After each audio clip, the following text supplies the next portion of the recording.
ਸੋ ਹਾਂਜੀ ਸਾਰੇ ਸਟੂਡੈਂਟਸ ਕਿੱਦਾਂ ਹੋ ਜੀ। ਸੋ ਵੀਡੀਓ ਨੂੰ ਲਾਈਕ ਕਰ ਦਿਓ, ਚੈਨਲ ਨੂੰ ਸਬਸਕ੍ਰਾਈਬ ਕਰ ਲਿਓ।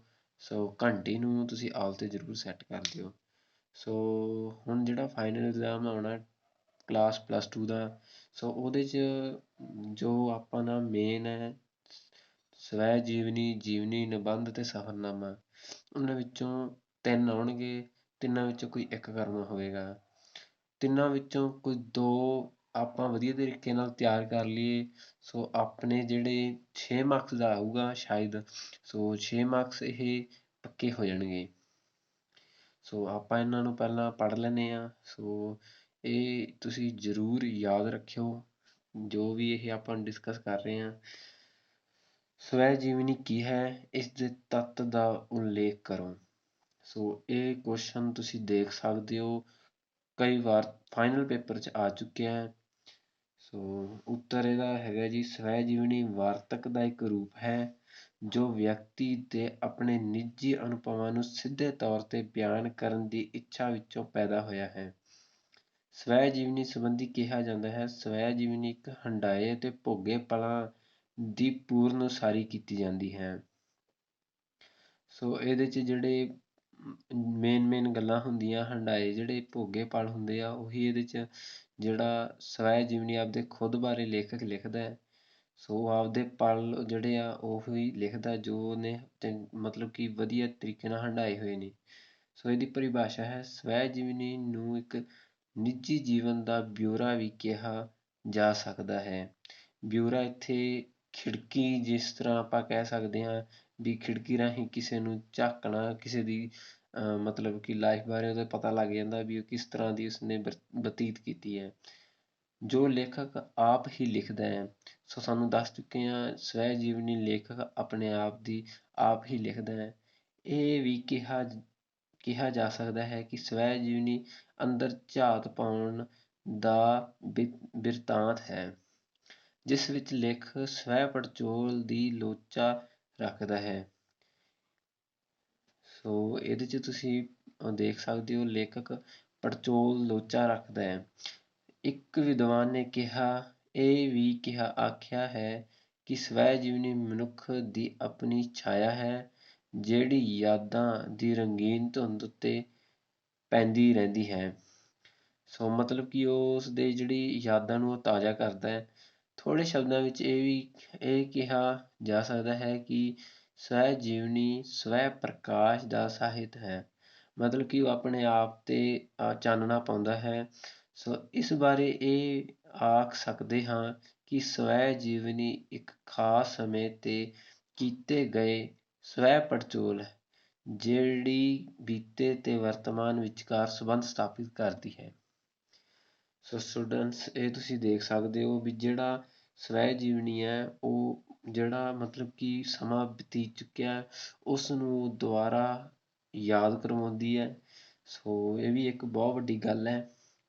ਸਵੈ ਜੀਵਨੀ ਵਿੱਚ ਹੇਠਲੇ ਲਿਖੇ ਤੱਤ ਕਾਰਜਸ਼ੀਲ ਰਹਿੰਦੇ ਹਨ। ਸਵੈ ਜੀਵਨੀ ਸ਼ਾਸਤਰ ਦੇ ਲੇਖਕ ਡਾਕਟਰ ਧਰਮਚੰਦ ਵਾਤਿਸ਼ ਨੇ ਸਵੈ ਜੀਵਨੀ ਦੇ 3 ਪ੍ਰਮੁੱਖ ਤੱਤ ਮੰਨੇ ਹਨ: ਸ਼ਖਸੀਅਤ ਤੱਤ, ਮਾਨਸਿਕ ਤੱਤ ਅਤੇ ਸਾਹਿਤਕ ਤੱਤ। ਇਹ 3 ਤੱਤ ਬਹੁਤ ਮਤਲਬ ਕਿ ਤੁਸੀਂ ਯਾਦ ਕਰ ਲਓ, ਇਹ ਮੇਨ ਨੇ।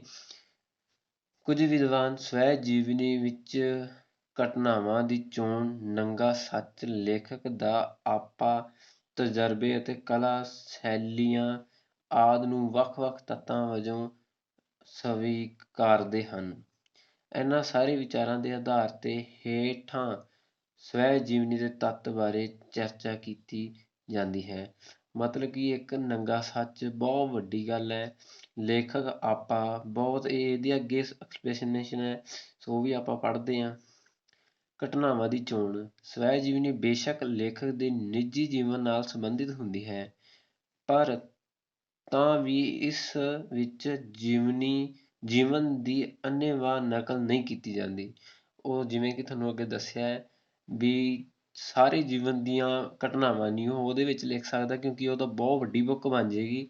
ਸੋ ਉਹ ਆਪਦੇ ਜਿਹੜੇ ਪਲ ਹੁੰਦੇ ਆ, ਕੁਛ ਜਿਹੜੇ ਮਤਲਬ ਕਿ ਜਿਹੜਾ ਪੜ੍ਹਦਾ ਉਹਨੂੰ ਵਧੀਆ ਵੀ ਲੱਗਣ, ਸੋ ਉਹਨੂੰ ਕੁਛ ਉਹਦੇ 'ਚੋਂ ਸਿੱਖਣ ਨੂੰ ਵੀ ਮਿਲੇ। ਸੋ ਉਹ ਚੀਜ਼ਾਂ ਲਿਖਦਾ ਹੈ। ਲੇਖਕ ਆਪਣੇ ਜੀਵਨ ਵਿੱਚੋਂ ਕੇਵਲ ਮਹੱਤਵਪੂਰਨ ਘਟਨਾਵਾਂ ਨੂੰ ਹੀ ਚੁਣਦਾ ਹੈ ਤੇ ਉਹਨਾਂ ਨੂੰ ਛਾਂਗ ਸਵਾਰ ਕੇ ਤੱਥਾਂ ਦੀ ਚੋਣ ਅਨੁਸਾਰ ਕਲਾਤਮਕ ਪ੍ਰਗਟਾਵੇ ਦਾ ਰੂਪ ਦਿੰਦਾ ਹੈ। ਸੋ ਤੁਹਾਨੂੰ ਦੱਸ ਚੁੱਕੇ ਹਾਂ ਵੀ ਉਹ ਆਪਦੀਆਂ ਜਿਹੜੀਆਂ ਘਟਨਾਵਾਂ ਉਹ ਵਿੱਚੋਂ ਚੁਣਦਾ ਹੈ ਜੋ ਕਿ ਉਹਦੇ ਮਤਲਬ ਕਿ ਕਿਸੇ ਨੂੰ ਸਿੱਖਣ ਦੀਆਂ ਵੀ ਮਿਲ ਸਕਣ। ਜਿਵੇਂ ਤੁਸੀਂ ਪੜ੍ਹੋ ਕੋਈ ਬੁੱਕ, ਉਹ 'ਚ ਤੁਹਾਨੂੰ ਕੁਛ ਸਿੱਖਣ ਨੂੰ ਮਿਲੇ। ਸੋ ਐਵੇਂ ਤਾਂ ਨਹੀਂ ਆਪਾਂ ਕੋਈ ਲਿਖ ਸਕਦੇ ਜਿਵੇਂ ਕੁਛ ਵੀ ਲਿਖੀ ਜਾਣਾ। ਸੋ ਇਨਸਾਨ ਦੇ ਜੀਵਨ 'ਚ ਬਹੁਤ ਚੀਜ਼ਾਂ ਬਤੀਤ ਹੁੰਦੀਆਂ। ਸੋ ਉਹਦੇ 'ਚੋਂ ਮੇਨ ਜਿਹੜੇ ਹੁੰਦੇ ਆ ਪਲ ਉਹ ਆਪਦੇ ਸਵੈ ਜੀਵਨੀ 'ਚ ਲਿਖਦਾ ਹੈ। ਸਵੈ ਜੀਵਨੀ ਦੀ ਸਫਲਤਾ ਇਸ ਗੱਲ ਤੇ ਨਿਰਭਰ ਕਰਦੀ ਹੈ ਕਿ ਸੋ ਇੱਥੋਂ ਤੁਹਾਨੂੰ ਦਿਖਣਾ ਬੰਦ ਹੋ ਗਿਆ ਹੋਊਗਾ।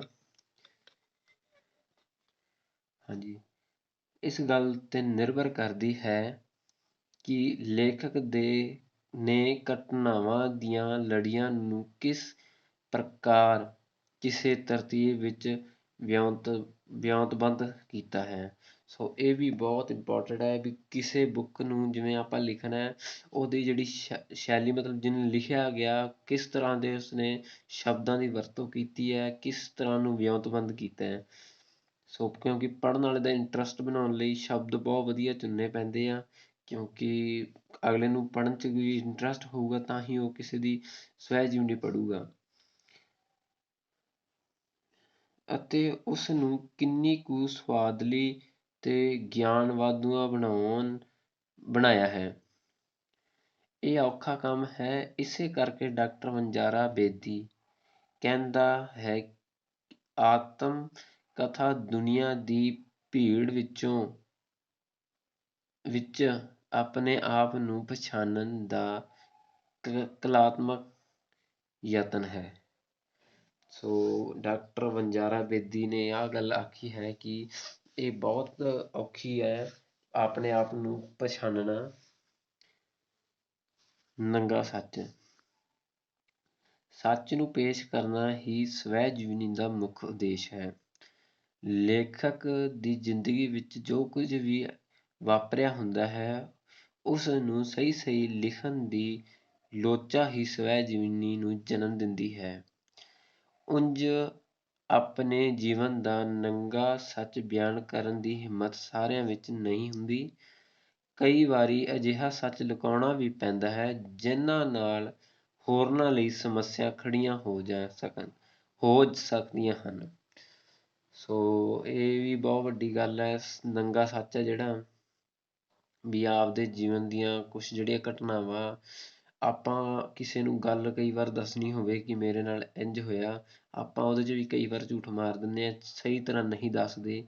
ਸੋ ਇਹ ਇੱਕ ਬਹੁਤ ਵੱਡੀ ਗੱਲ ਹੈ ਵੀ ਕਿਸੇ ਨੂੰ ਸਹੀ ਦੱਸਣਾ ਵੀ ਕੀ ਕੁਝ ਹੋਇਆ ਜ਼ਿੰਦਗੀ 'ਚ। ਸੋ ਇਹ ਬਹੁਤ ਵੱਡੀ ਗੱਲ ਹੈ। ਆਪਾਂ ਆਪਣੇ ਆਪ ਦੀ ਪਹਿਚਾਣ ਕਰਨ ਸਵੈ ਜੀਵਨੀ ਦਾ ਮੂਲ ਆਧਾਰ ਹੈ। ਸਵੈ ਜੀਵਨੀ ਇੱਕ ਆਤਮ ਬਿਰਤਾਂਤ ਹੈ ਜੋ ਆਪਣੀ ਜ਼ਿੰਦਗੀ ਦਾ ਬਿਰਤਾਂਤ ਆਪ ਹੀ ਪੇਸ਼ ਕਰਨ ਦਾ ਨਿਸ਼ਾਨਾ ਰੱਖਦੀ ਹੈ। ਸਵੈ ਜੀਵਨੀ ਵਿੱਚ ਲੇਖਕ ਦਾ ਆਪਾ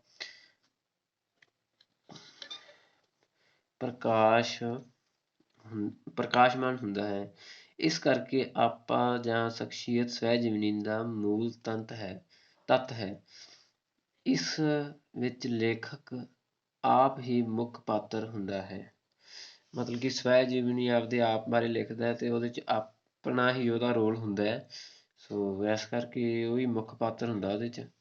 ਸੋ ਹੋਰ ਜਿਹੜੇ ਵਿੱਚ ਆਉਂਦੇ ਤਾਂ ਹੈਗੇ ਆ ਪਰ ਮੁੱਖ ਪਾਤਰ ਤਾਂ ਉਹ ਖੁਦ ਹੀ ਹੋਊਗਾ ਕਿਉਂਕਿ ਉਹਨੇ ਆਪਦੇ ਬਾਰੇ ਲਿਖੀ ਹੈ। ਵਿਸ਼ਾ ਵਸਤੂ ਲੇਖਕ ਆਪ ਹੀ ਸਵੈ ਜੀਵਨੀ ਵਿੱਚ ਇੱਕ ਵਿਸ਼ੇ ਵਜੋਂ ਪੇਸ਼ ਹੁੰਦਾ ਹੈ। ਸਵੈ ਜੀਵਨੀ ਵਿੱਚ ਲੇਖਕ ਆਪਣਾ ਆਪ, ਆਪਣੀ ਸ਼ਖਸੀਅਤ ਅਤੇ ਆਪਣੇ ਜੀਵਨ ਨੂੰ ਇੱਕ ਵਿਸ਼ੇ ਦੇ ਰੂਪ ਵਿੱਚ ਪੇਸ਼ ਕਰਨ ਦੇ ਨਾਲ ਹੀ ਸਮਕਾਲੀ ਸਮਾਜ, ਸੱਭਿਆਚਾਰ,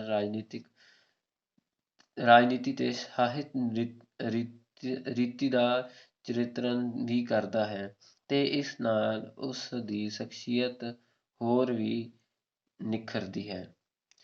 ਸੋ ਤੁਸੀਂ ਇਹ ਪੜ੍ਹ ਕੇ ਸਮਝ ਗਏ ਹੋਵੋਗੇ ਵੀ ਲੇਖਕ ਜਿਹੜਾ ਹੈ ਸਵੈ ਜੀਵਨੀ ਵਿੱਚ ਵਿਸ਼ੇ ਵਜੋਂ ਆਪ ਹੀ ਪੇਸ਼ ਹੁੰਦਾ ਹੈ। ਲੇਖਕ ਆਪਣੇ ਆਪ ਦੀ ਸ਼ਖਸੀਅਤ ਨੂੰ ਆਪਣੇ ਜੀਵਨ ਨੂੰ ਇੱਕ ਵਿਸ਼ੇ ਦੇ ਰੂਪ 'ਚ ਪੇਸ਼ ਕਰਦਾ ਹੈ। ਸੋ ਇੱਕ ਦ੍ਰਿਸ਼ ਜਿਹੜਾ ਸਾਜ ਦਿੰਦਾ ਹੈ ਆਪਦੇ ਜੋ ਕੁਛ ਵੀ ਹੋਇਆ ਹੁੰਦਾ ਹੈ। ਅਨੁਭਵ ਸਵੈ ਜੀਵਨੀ ਅਨੁਭਵਾਂ ਦਾ ਸੰਗ੍ਰਹਿ ਹੈ। ਸਵੈ ਜੀਵਨੀ ਲਿਖੇ ਜਾਣ ਤੋਂ ਪਹਿਲਾਂ ਜੀਵੀ ਜਾਂਦੀ ਹੈ।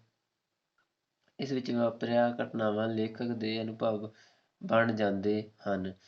ਇਹਨਾਂ ਅਨੁਭਵਾਂ ਦੀ ਵਿਉਂਤਬੰਦ ਲੜੀ ਨੂੰ ਪੇਸ਼ ਕਰਨਾ ਹੀ ਸਵੈ ਜੀਵਨੀ ਹੈ। ਸਵੈ ਜੀਵਨੀ ਦਾ ਆਧਾਰ ਲੇਖਕ ਦੇ ਕੌੜੇ ਮਿੱਠੇ ਨਿੱਜੀ ਅਨੁਭਵ ਹੀ ਹਨ। ਕਈ ਵਾਰੀ ਇਹ ਨਿੱਜੀ ਅਨੁਭਵ ਦੂਜਿਆਂ ਲਈ ਗਿਆਨ ਦੇ ਭੰਡਾਰਾਂ ਤੇ ਚਾਨਣ ਮੁਨਿਆਰਿਆਂ ਦਾ ਕੰਮ ਹੁੰਦੇ ਹਨ। ਵੀ ਜੋ ਕੁਛ ਵੀ ਉਹਦੇ ਨਾਲ ਹੋਇਆ ਅਨੁਭਵ ਆ ਜਿਹੜੇ ਉਹਨੇ ਇਕੱਠੇ ਕੀਤੇ ਹੁੰਦੇ ਆ। ਸੋ ਆਪਣੇ ਨਾਲ ਵੀ ਕਈ ਵਾਰ ਵਾਪਰਦਾ ਕੁਛ ਆਪਾਂ ਇਸ ਤਰ੍ਹਾਂ ਦੇ ਡਿਸੀਜ਼ਨ ਲੈ ਲੈਂਦੇ ਹਾਂ ਜਾਂ ਕੁਛ ਵੀ ਕਰ ਲੈਂਦੇ ਹਾਂ ਜੋ ਆਪਣੇ ਨਾਲ ਗਲਤ ਹੋ ਜਾਂਦਾ ਹੈ। ਸੋ ਆਪਾਂ ਅੱਗੇ ਜੇ ਕਿਸੇ ਨੂੰ ਦੱਸ ਦਈਏ ਵੀ ਇਸ ਤਰ੍ਹਾਂ ਮੈਂ ਕੀਤਾ ਮੇਰੇ ਨਾਲ ਇਸ ਤਰ੍ਹਾਂ ਵਾਪਰਿਆ ਸੋ ਉਸ ਨੂੰ ਉਹਦੇ ਬਾਰੇ ਪਤਾ ਲੱਗ ਜਾਊਗਾ ਕਿ ਇਸ ਤਰ੍ਹਾਂ ਨਹੀਂ ਕਰਨਾ ਚਾਹੀਦਾ। ਸੋ ਇਹ ਵੀ ਬਹੁਤ ਵਧੀਆ ਹੈ। ਅਧਿਕਾਰੀ ਵਿਅਕਤੀ ਸਵੈ ਜੀਵਨੀ ਦਾ ਲੇਖਕ ਜਾਂ ਪਾਤਰ ਕੋਈ ਅਧਿਕਾਰੀ ਵਿਅਕਤੀ ਹੀ ਹੋ ਸਕਦਾ ਹੈ ਜੋ ਪ੍ਰਭਾਵਸ਼ਾਲੀ ਹੋਵੇ ਜਾਂ ਜਿਸ ਨੇ ਕਿਸੇ ਖੇਤਰ ਵਿੱਚ ਪ੍ਰਸਿੱਧੀ ਤੇ ਨਾਮੀ ਖੱਟੀ ਹੋਵੇ। ਸਵੈ ਜੀਵਨੀ ਦਾ ਲੇਖਕ ਕੋਈ ਚੇਤਨ ਕਲਾਕਾਰ ਕੋਈ ਅਨੂਠਾ ਅਨੁਭਵੀ ਪੁਰਸ਼ ਜਾਂ ਕੋਈ ਸੁਰਹਿੰਦ ਵਿਅਕਤੀ ਹੀ ਹੋ ਸਕਦਾ ਹੈ ਜੋ ਝੂਠ ਤੇ ਸੱਚ ਦੀ ਪਰਖ ਕਰਨ ਦੀ ਸਮਰੱਥਾ ਰੱਖਦਾ ਹੋਵੇ। ਸੋ ਇਹ ਵੀ ਤੁਹਾਨੂੰ ਪਤਾ ਲੱਗ ਗਿਆ ਵੀ ਇਸ 'ਚ ਕੀ ਹੋ ਸਕਦਾ ਹੈ। ਬੋਲੀ ਤੇ ਸ਼ੈਲੀ ਸਵੈ ਜੀਵਨੀ ਲੇਖਕ ਆਪਣੀ ਰਚਨਾ ਦੀ ਭਾਸ਼ਾ ਨੂੰ ਪ੍ਰਵਾਹਮਈ ਤੇ ਰਵਾਨੀ ਭਰਪੂਰ ਬਣਾਉਣ ਲਈ ਢੁਕਵੇਂ ਸ਼ਬਦਾਂ ਦੀ ਵਰਤੋਂ ਕਰਦਾ ਹੈ। ਉਹ ਉਸ ਨੂੰ ਮੁਹਾਵਰਿਆਂ ਅਖਾਣਾਂ ਤੇ ਵਾਕ ਅੰਸ਼ਾਂ ਦੀ ਢੁਕਵੀਂ ਵਰਤੋਂ ਨਾਲ ਰਸਮੀ ਬਣਾਉਂਦਾ ਹੈ। ਉਹ ਕਿਸੇ ਵੀ ਸ਼ੈਲੀ ਦੀ ਵਰਤੋਂ ਕਰ ਸਕਦਾ ਹੈ ਉਹ ਭਾਵੇਂ ਰੋਮਾਂਟਿਕ ਹੋਵੇ ਸ਼ਾਸਤਰੀ ਹੋਵੇ ਜਾਂ ਅਲੰਕਾਰਾਂ ਨਾਲ ਸਜੀ ਫੱਬੀ ਤੇ ਕਾਵਿਮਈ ਹੋਵੇ। ਕਾਵਿ ਵੀ ਬਣਾ ਸਕਦਾ ਹੈ ਕੋਈ ਵੀ ਮਤਲਬ ਕਿਸੇ ਤਰ੍ਹਾਂ ਦੀ ਵੀ ਉਹ ਕਰ ਸਕਦਾ ਹੈ।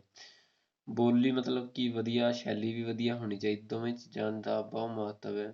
ਉਦੇਸ਼ ਸਵੈ ਜੀਵਨੀ ਦਾ ਉਦੇਸ਼ ਲੇਖਕ ਦੁਆਰਾ ਆਪਣੀ ਜੀਵਨ ਯਾਤਰਾਵਾਂ ਵਿੱਚ ਹੋਈਆਂ ਗਲਤੀਆਂ ਨੂੰ ਸਵੀਕਾਰ ਕਰਨਾ ਅਤੇ ਪ੍ਰਾਪਤੀਆਂ ਦਾ ਮੁੱਲ ਪਾਉਣਾ ਹੈ ਤਾਂ ਜੋ ਜ਼ਿੰਦਗੀ ਦੀਆਂ ਸਫਲਤਾਵਾਂ ਅਸਫਲਤਾਵਾਂ ਤੇ ਕਮਜ਼ੋਰੀਆਂ ਪਾਠਕ ਲਈ ਪਦ ਪ੍ਰਦਰਸ਼ਨ ਬਣ ਸਕਣ। ਵੀ ਜੇ ਕੋਈ ਉਸਨੂੰ ਪੜ੍ਹੇ ਉਸਨੂੰ ਪਤਾ ਲੱਗ ਜਾਵੇ ਵੀ ਹਾਂ ਉਹਦੀਆਂ ਜਿਹੜੀਆਂ ਕੀ ਗਲਤੀਆਂ ਰਹੀਆਂ ਕਿੱਥੇ ਉਹਨੇ ਗਲਤ ਕੀਤਾ ਕਿੱਥੇ ਉਹਨੇ ਸਹੀ ਕੀਤਾ ਜਿਹੜੀਆਂ ਉਹਦੀਆਂ ਪ੍ਰਾਪਤੀਆਂ ਸੀਗੀਆਂ ਉਹਦੇ ਕੀ ਯਤਨ ਰਹੇ ਉਹਦੇ ਬਾਰੇ ਆਪਾਂ ਨੂੰ ਪ੍ਰੇਰਨਾ ਮਿਲੇ।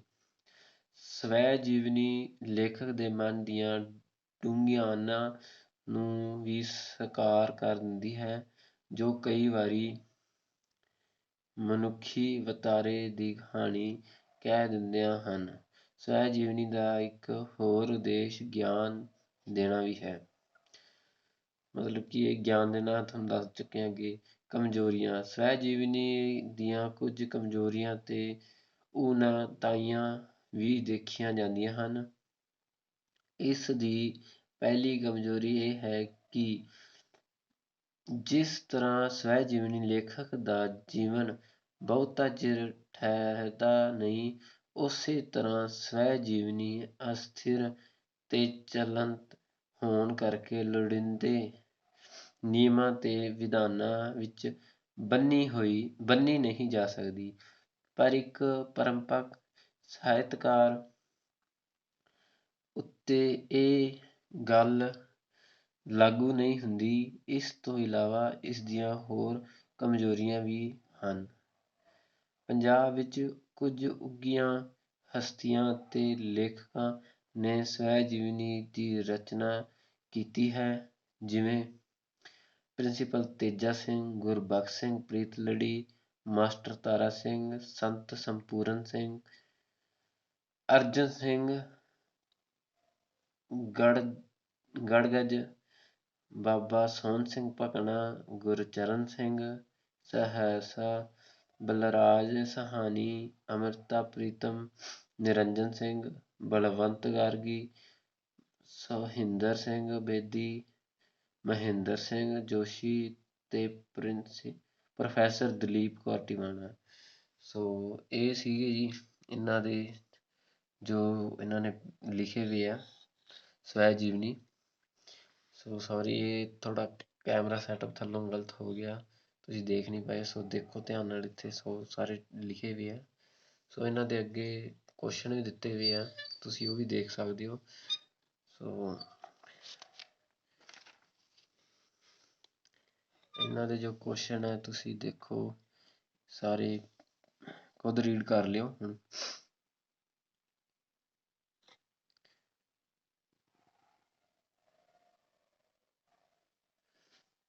So thanks for watching. Channel ਨੂੰ ਜ਼ਰੂਰ ਸਬਸਕ੍ਰਾਈਬ ਕਰ ਲਿਓ।